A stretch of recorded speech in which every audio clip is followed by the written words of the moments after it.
Assalamualaikum, salam sejahtera dan selamat kembali semula ke channel Abang. Terima kasih sangat-sangat sudi nak dengarkan cerita yang Abang nak sampaikan hari ini.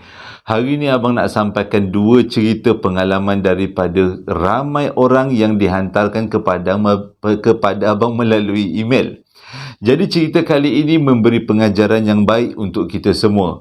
Jadi tanpa berlengah-lengah Abang akan mulakan cerita. Cuma sebelum tu Abang nak buat promosi sambal larut. Beli 3 paket harganya RM32. Kalau sebelum ni Abang jual 3 paket RM18 pula, RM38.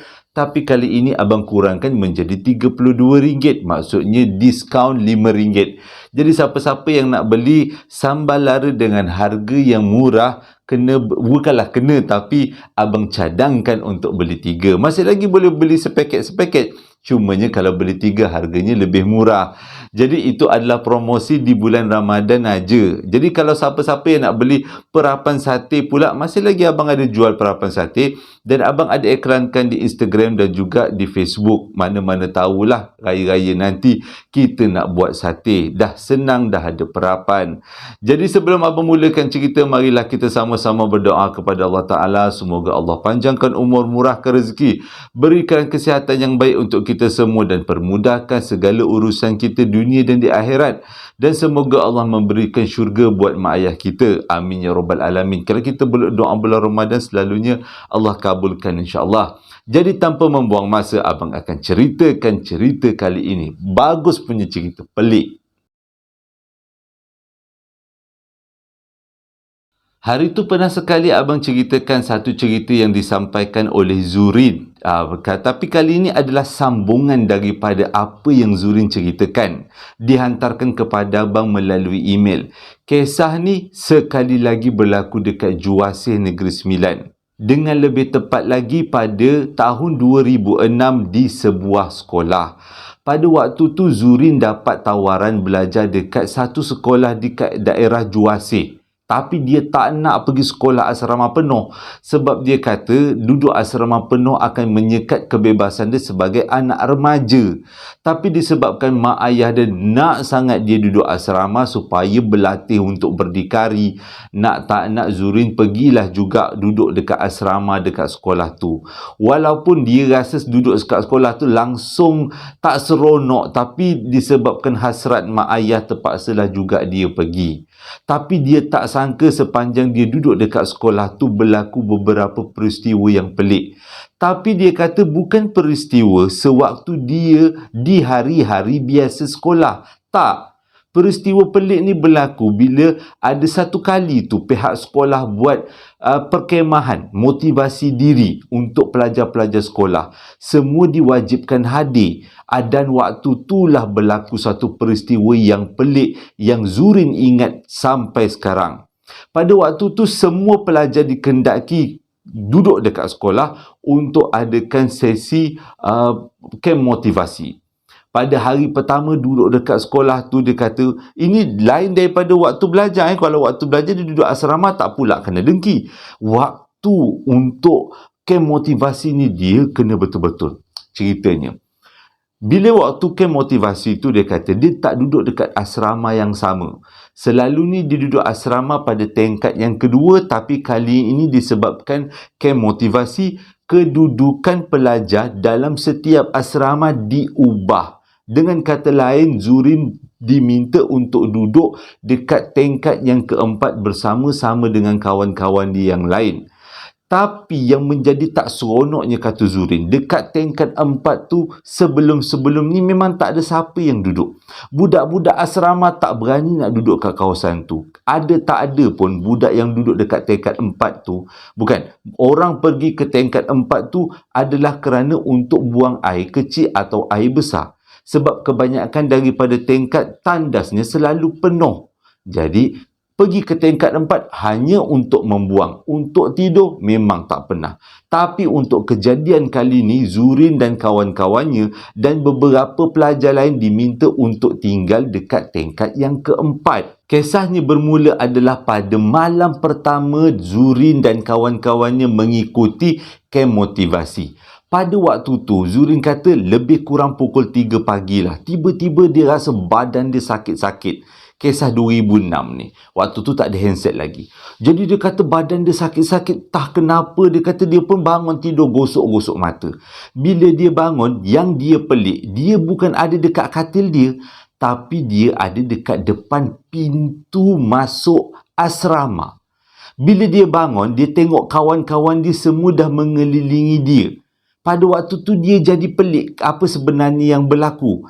Jadi kawan-kawan dia cerita, Zurin, engkau ni ada mimpi apa-apa yang pelik tak? Zurin kata dia tak ada mimpi apa-apa yang pelik. Cumanya dia rasa dalam tidur dia berjalan dalam keadaan yang sangat jauh dan memenatkan. Kawan-kawan dia cakap, kau nak tahu sebenarnya apa yang berlaku? Masa kita orang mula-mula nak tidur tadi, lebih kurang pukul 2 pagi, tiba-tiba kita orang nampak engkau turun daripada katil. Tapi cara kau turun daripada katil bukannya cara kau berjalan. Engkau mengesot. Dia macam siput lah dia punya pergerakan dia. Mengesot. Disebabkan katil Zurin ni agak jauh daripada pintu. Jadi proses dia mengesot daripada katil nak ke pintu depan tu agak lama. Dia lambat. Jadi kawan-kawan dia semua tengok aja Zurin. Duk mengesot-ngesot sampai depan pintu. Lepas depan pintu pula, dia capai-capainya pintu, tombol pintu tu nak keluar daripada asrama. Kawan dia semua tak berani nak tegur. Kawan dia tengok aja dah kenapa lah Minah ni macam ni. Tak ada siapa yang nak tegur, jadi dia orang biarkan apa yang Zurin buat. Dalam apa yang kawan-kawan dia cerita, lepas pintu tu berjaya dibuka, Zurin keluar ke kawasan balkoni. Selepas tu Zurin cakap dengan seseorang. Tapi semua tak nampak dengan siapa Zurin bercakap. Jadi selepas tu, habis je Zurin bercakap, Zurin masuk balik ke dalam asrama, masih lagi mengesot-ngesot sampailah ke katil. Pintunya ditutup lah. Dan waktu tu, dia kata Zurin merangkak sampai ke katil. Nak merangkak sampai ke katil. Tapi tak sempat sampai ke katil, Zurin patah balik pergi duduk dekat depan pintu masuk asrama. Dan pada waktu itulah Zurin tersedar daripada tidur. Dan badan dia dalam keadaan yang sangat sakit. Mula-mula dia tak percaya yang dia ni sebenarnya tengah mengesot dalam tidur. Tapi kawan-kawan dia cakap, betul engkau mengesot-ngesot. Lepas tu kau keluar tak cakap dengan siapa-siapa. Kita orang tak nampak kau cakap dengan siapa-siapa pun. Jadi untuk menguatkan lagi apa yang Zurin buat, Zurin tengoklah dekat kawasan seluar dia. Memang betul ada tanda tanah-tanah, seolah-olah Zurin memang betul-betul mengesot.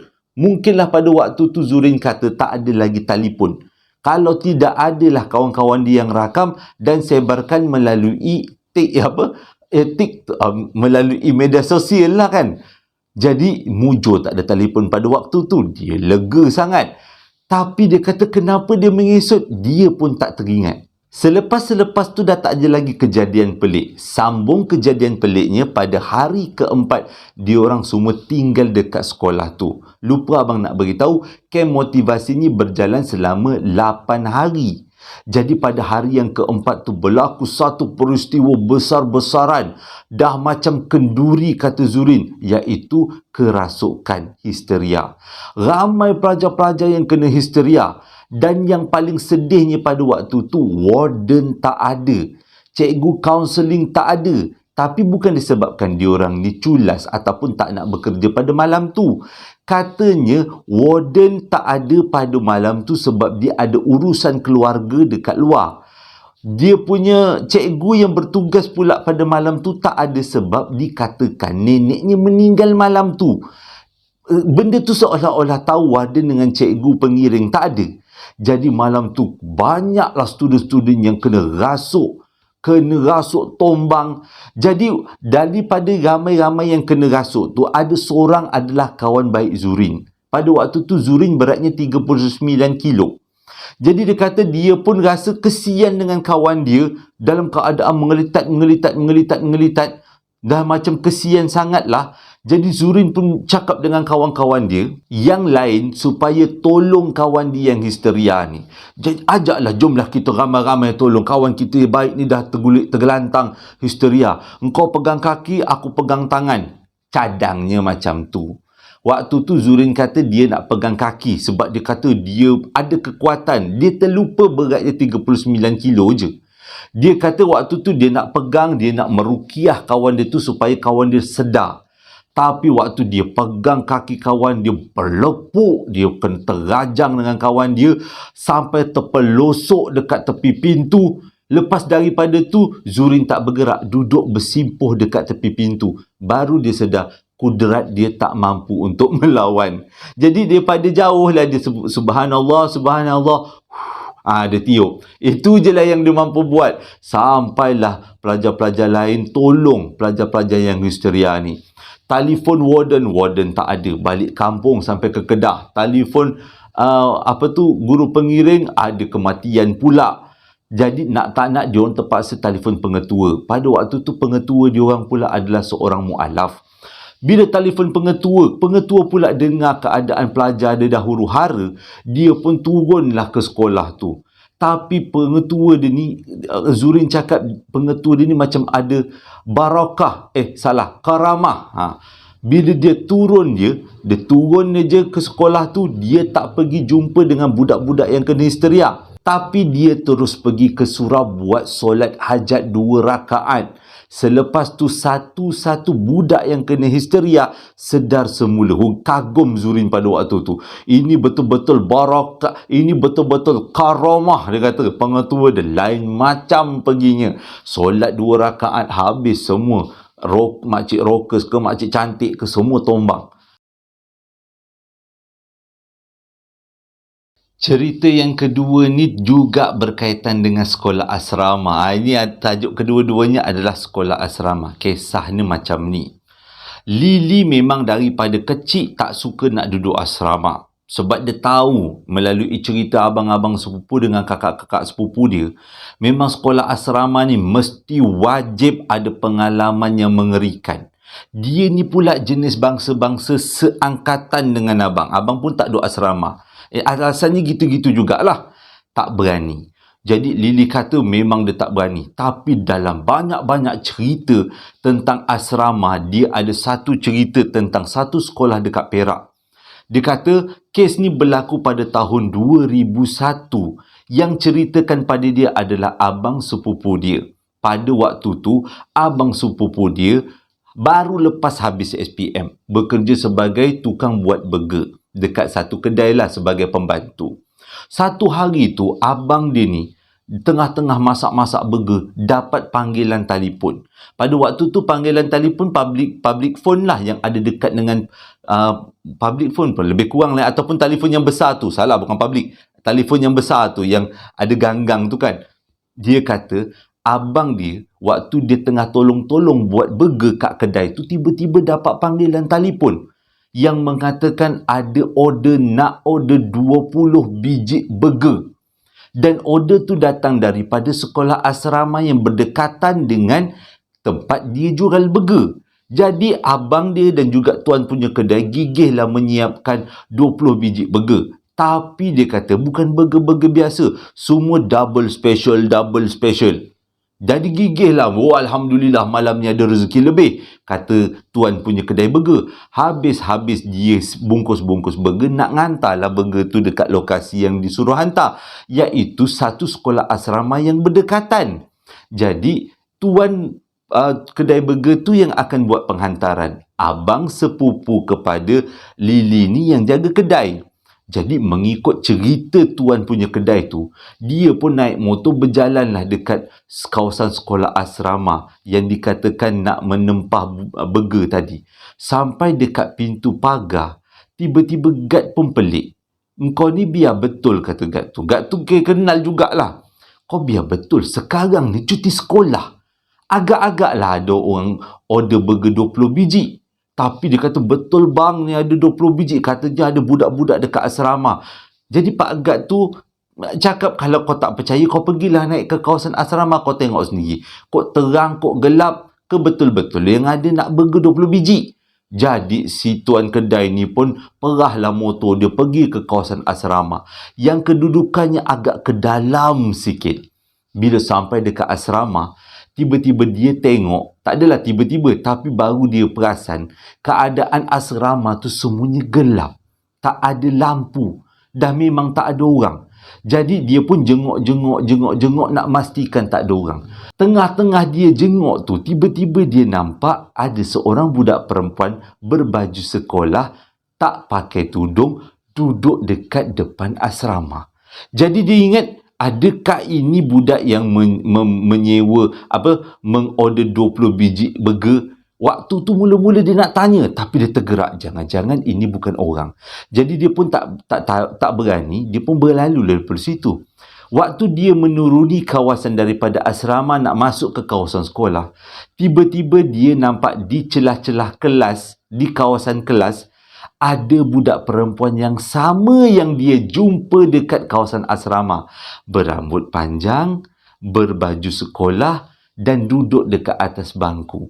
Waktu tu dia dah confirm dia kena prank. Dia pun teruskan perjalanan dia nak keluar daripada sekolah tu. Jumpa pintu pagar pertama. Yang guard tu pintu pagar kedua, pintu pagar paling depan sekali. Jadi dia pun pergi dekat pintu pagar tu. Punyalah dia terkejut.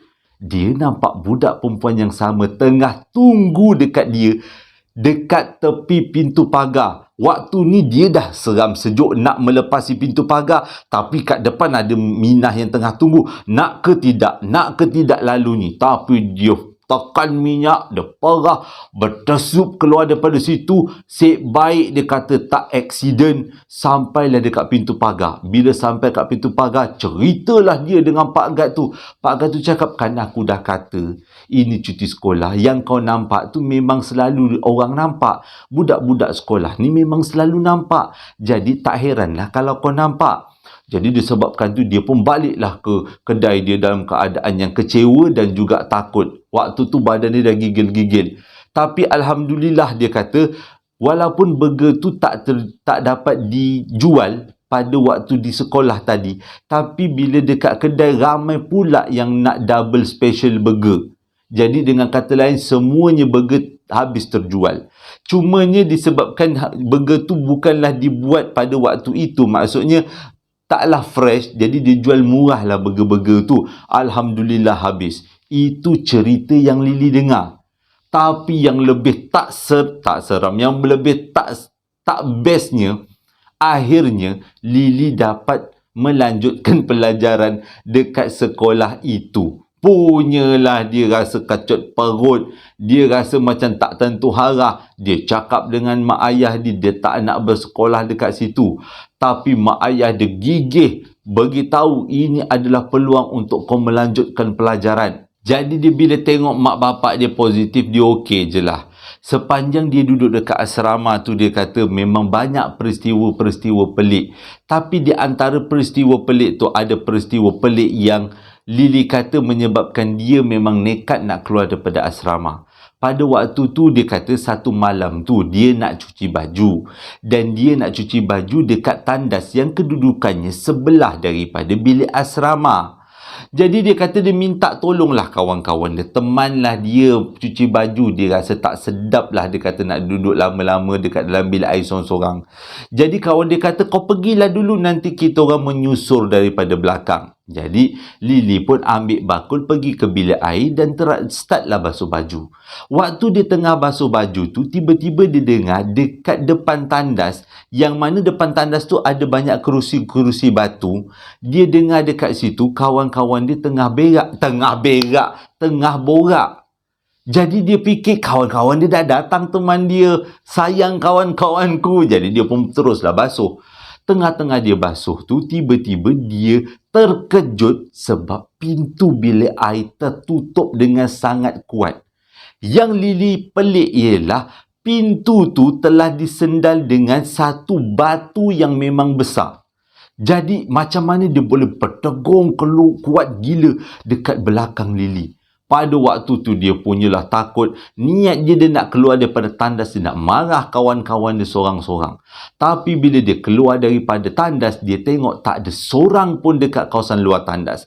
Jadi dia ingat dia kena prank dengan kawan-kawan dia. Dia pun pergi ke kawasan asrama, nak nyerang lah ni, nak marah kawan-kawan dia. Tapi dia tengok kawan-kawan dia keadaannya Macam seolah-olah belum bergerak daripada katil. Jadi dia tanyalah, korang ni tadi tak nak teman aku ke? Dia kata, alah tak payahlah teman kau, bilik air tu kan sebelah daripada bilik asrama kita je, jadi tak payahlah nak teman-teman.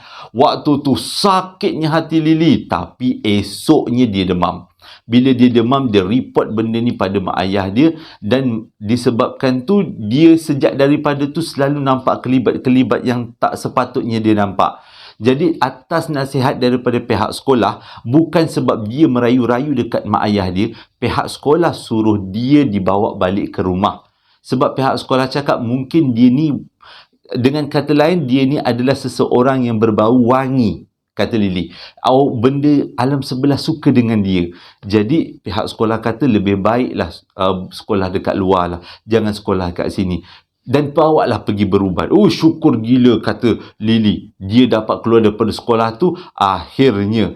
Dan sekolah tu lah sekolah yang sama abang sepupu dia cerita pasal burger-burger tu.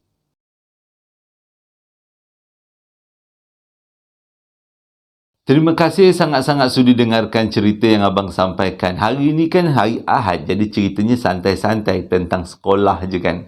Jadi terima kasih sudi dengarkan. Terima kasih juga pada yang membeli sambal lara dan juga perapan sate. Terima kasih sangat-sangat atas kerjasamanya. Siapa-siapa yang nak dapatkan sambal lara dan juga perapan sate dengan harga-harga promosi, masih lagi boleh tekan link yang abang sediakan di bawah setiap video. Abang harap cerita kali ini menghiburkan. Hingga berjumpa lagi dalam 2 hari akan datang. Assalamualaikum warahmatullahi wabarakatuh.